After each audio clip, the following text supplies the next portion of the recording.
Alrighty, are we good to start? Welcome, guys, gals, and non-binary pals. We are the local train group coming to present to you the semester, the stuff we've done over the past semester. So let's get started. Next slide. So at the beginning of the semester, we had a logline. Now, after some story changes, that logline is a bit inaccurate. So our new logline is accompanied by the memories of a dear friend. Alex is reminded of a cherished childhood, but soon finds darker anxieties which dwell beneath. The themes for our short are still life, death, and friendship, moving on, and finding the positives in life. Next slide. So at the beginning of the semester, we started the process of writing a script. I wrote out the entire script, so we have a full a full rough draft, and we have been using that as a point of reference for not only the timing, but also a lot of the visual description and the dialogue. So that will be something that we can refer to over and over again throughout this process, and it is being updated along with the story as we go. Next slide. All right, so for this presentation, we made a small animatic of most of our concept arts and beats boards of what we were able to put together for this presentation. All right, so we are gonna start off inside the train station. You are alone as our main character, Alex. As the train enters, nothing seems very strange, and the first car is just gonna be a normal car.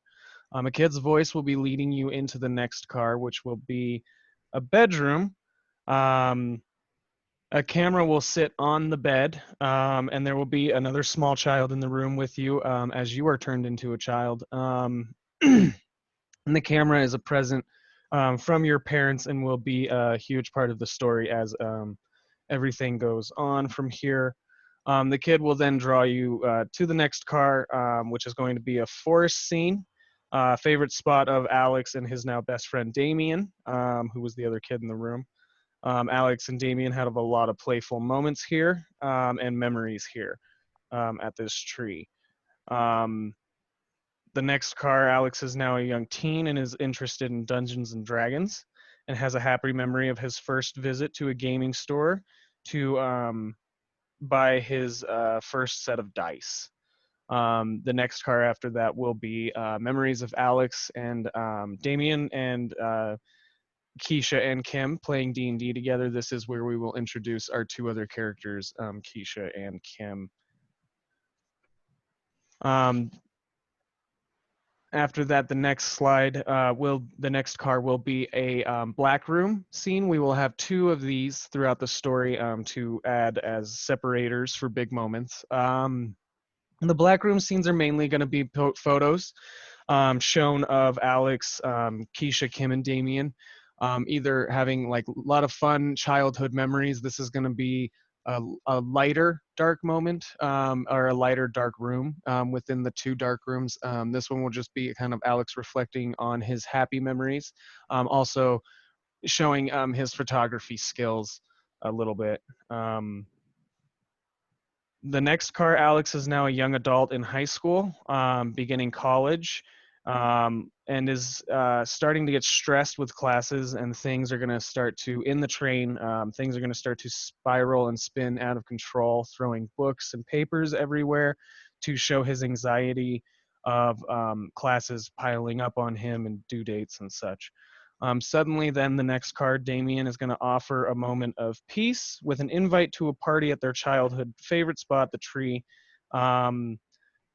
And they're going to have a small party. It's going to be a relaxing moment for Alex between him and Damien. The next car is Damien and Alex, you are graduating college. You're on top of the hill and you're having a last moment at your favorite spot before you guys before Damien and Alex eventually graduate and maybe possibly move on from each other. As Damien runs down the hill, his foot gets caught and trapped in the train tracks. When it first happens, there is no train coming, but as they spend time trying to get Damien's foot unlodged out of the tracks, the train is going to start approaching.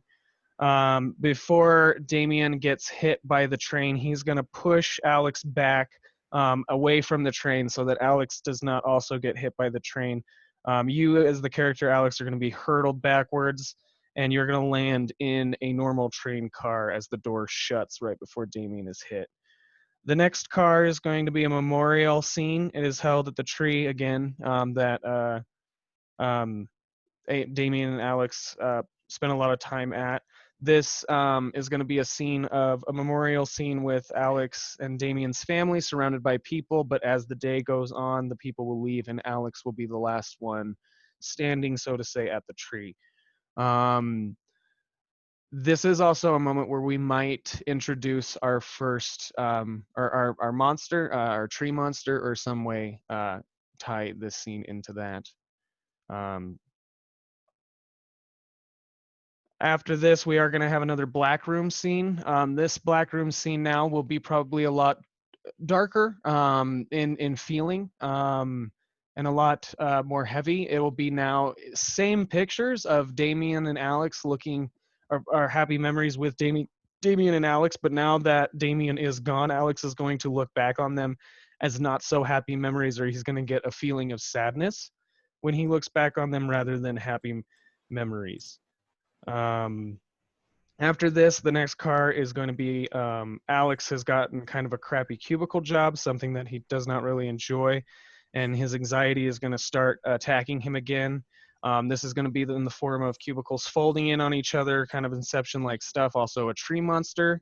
It's going to be chasing you through these cubicles, kind of a manifestation of the tree spot and his memories turning sour. Keisha, during this moment, is going to try and console Alex, but he's going to push her away. The stress is going to become uncontrollable, and you will lose control of your character as he is pulled through many train cars of cubicles till you fall through the accumulation of Alex's stress. Suddenly, then you will be at the door to the next car. So this is another small modeling animatic of kind of the fall through the cubicles and the stress piling up on you. Uh, the next car, you are at a parking lot at the entrance to a skyscraper where Alex is employed. Alex approaches his car and plummets into his seat, for he is at the end of his day and heading home. Alex is feeling sentimental and wants to visit the old tree spot again, so he starts to drive on his way there. Right before he reaches the tree spot or the parking area for the park near his tree, him and Damien's tree spot, he a picture falls from his sun visor of his car, and it is a picture of him and Damien. As Alex looks down at this picture, it is just enough time to distract him as he drives over train tracks to not realize that a train is approaching. Alex's car is then clipped by the train, spinning it out of control into an accident. After this moment, you will wake up in a hospital bed. Keisha and Kim will be surrounding you, and they will be talking about how they have reclaimed something from the accident that they're sure you would miss. Um, at this time, you will receive a camera, and it's the camera that Damien gave you when you were a child. After that, we were thinking of a scene of just showing a small scene of Alex out with his camera taking photos in a much happier light.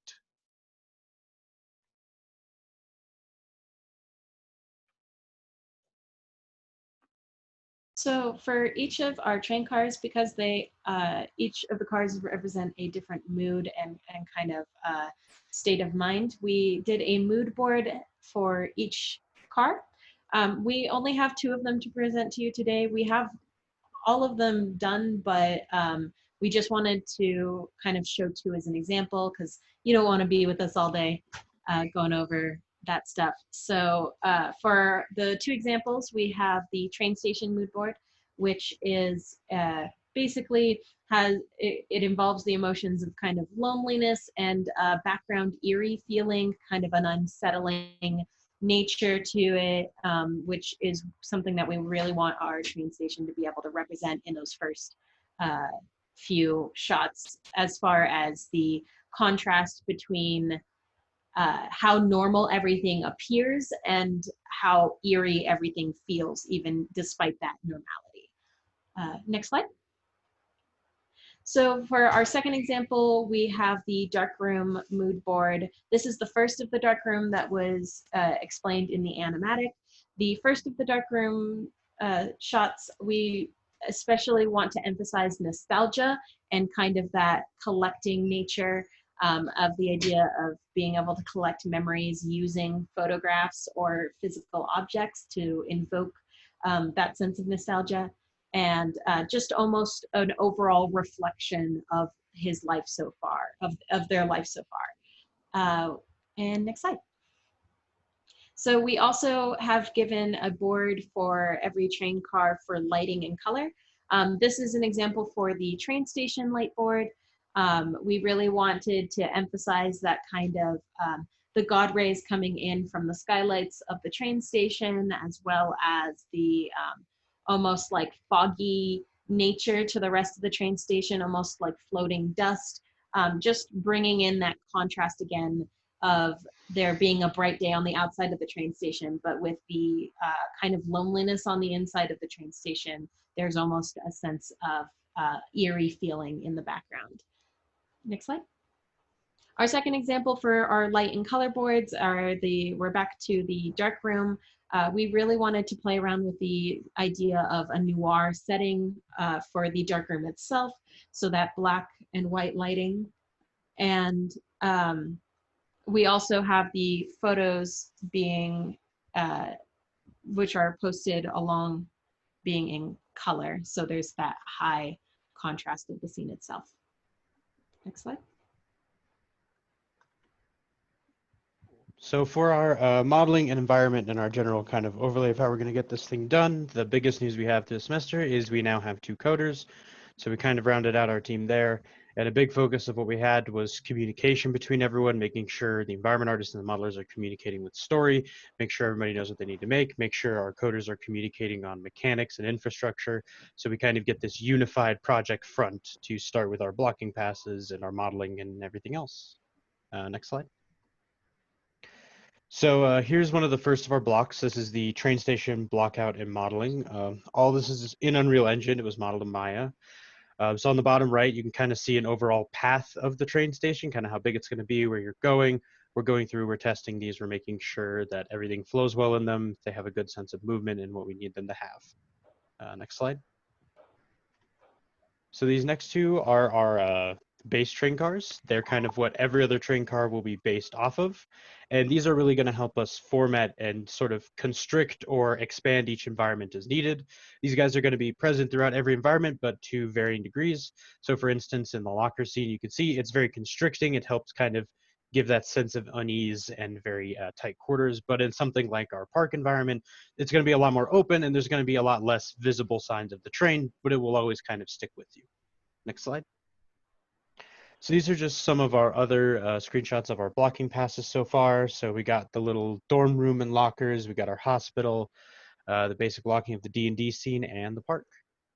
Next slide. All right, so here we have our 3 characters, Kim, Keisha, and Damien. This is just kind of a 3/4 power pose view, just kind of showing off each character in a fun way, in a dynamic pose. Each of our characters are written out with each individual personality types, and we very thoroughly thought through each of our characters, so we're very proud of that, and we just wanted to show a character concept of them. We also have close-up front and side profile views of each character. So here's the front and side view of Damien, the front and side view of Keisha, and the front and side view of Kim. So next we have our tree creature, which is basically the embodiment of our main character Alex's fears and anxieties as they move through their memories.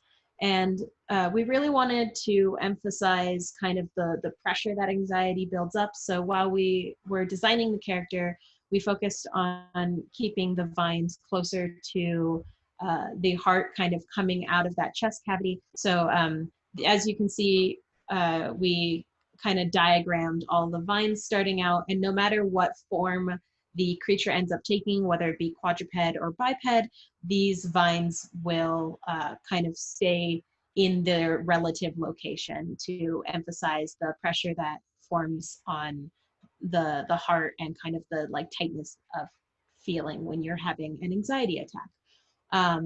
Next slide.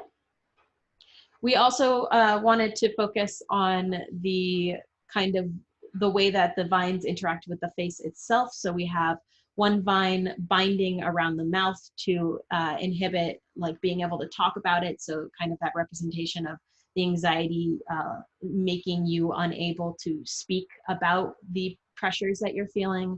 And then also the vines coming out of the eyes as a representation of anxiety making you blind to the help of others or even your own self-help and not being able to use that because of the anxiety.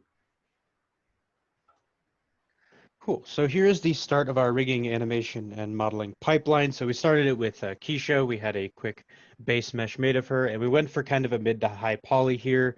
We're saving on polys in our hard surface and modeling section so we can get more expression and more work out of our characters. Next slide. So this is us kind of going through the whole rigging animation pipeline. So we went with the advanced skeleton system to rig Keisha, and it was animated in Maya. And then after that, we baked all the animations from the NURBS curbs down into the skeleton. And from there, FBX imported it into Unreal Engine. And what's nice about this system is it has kind of a modular skeletal system.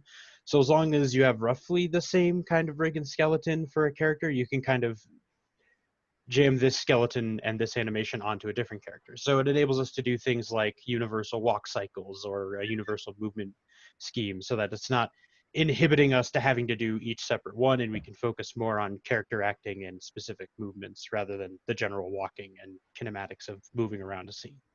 Next slide. And lastly, we have our cloth and hair testing, and our hair research was kind of our black sheep. We didn't quite know how we wanted to do it. At first, we were thinking maybe try to do it in Houdini, import it in. We had brief thoughts of trying to do it in Maya, and I think ultimately settled on researching and testing it through in the Unreal system.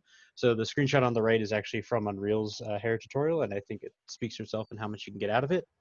We also started our initial testing on cloth with the flags of Ben's lovely cat. But with it, it'll be pretty easy to carry over the kind of principles and ideas of cloth on a flag into cloth on a piece of clothing, so long as the mesh supports it. Next slide.